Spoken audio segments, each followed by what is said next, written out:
especially when you consider how Israeli politicians Itamar Ben-Gvir and Bezalel Smotrich responded to an IDF operation that actually ended up rescuing 68 Gazan orphans in March.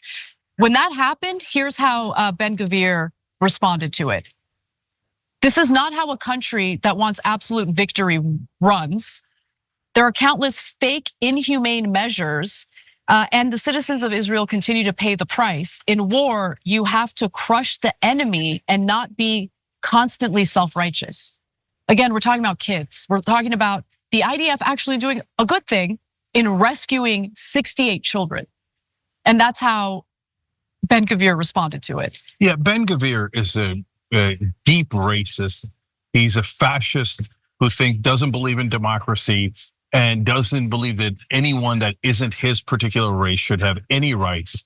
And he thinks they should be wiped out, slaughtered, and driven from Gaza. He's a disgusting person. And the fact that he has any role in the Israeli government is a deep and lasting shame on Israel. And so, look, I want to say something about the occupation, because this is what the occupation is, the cancer that drives all of this. But in Israel, because of the occupation, it has created a right-wing culture that thinks us versus them.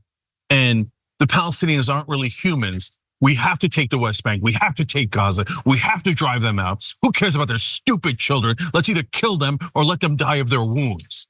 That's the culture that's created when you are the oppressor and you occupy people for 50, 60, 70 years. And you say they're not human. Who cares about them anyway? That's why I'm calling Ben-Gvir a fascist. He has more than earned that title. He's a deep embarrassment to Jews across the world and to his own country of Israel. For that, oh my God, golly gee, these guys twisted the arm of Netanyahu. No, Netanyahu is also a fascist.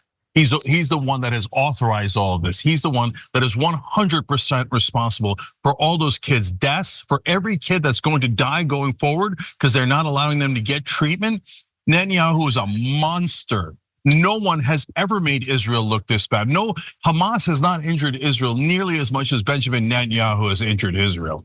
He has driven more hatred towards Israel and the Jews across the world than any human being in my lifetime. How much can they take for the rest of the world?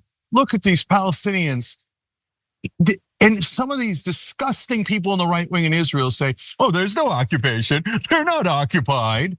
I mean, you want to talk about gaslighting. You want to talk about the worst kind of propaganda. Well, if they're not occupied, why don't you let them out then? Oh, right, because they are occupied and you control their borders and you kill and oppress them all the time. And right now, we're in front of the whole world. You're letting their children die. The Palestinians have suffered enough. For God's sake, let them go already. Let them go. Every day that you continue the occupation, Israel is considered one of the worst states, one of the worst governments in the whole world. And last point I'll make goes to America. We're funding these monstrosities. The minute they say the children, the wounded children are not allowed out and they should just die of their wounds.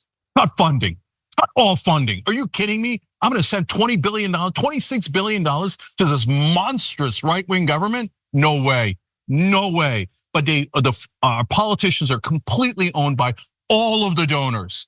And in this case, it happens to be AIPAC, and they tell them, shut up and give American taxpayer money to Israel. And don't ever question that. If they let the children bleed out, get them more money. And that's what AIPAC does, and they're disgusting.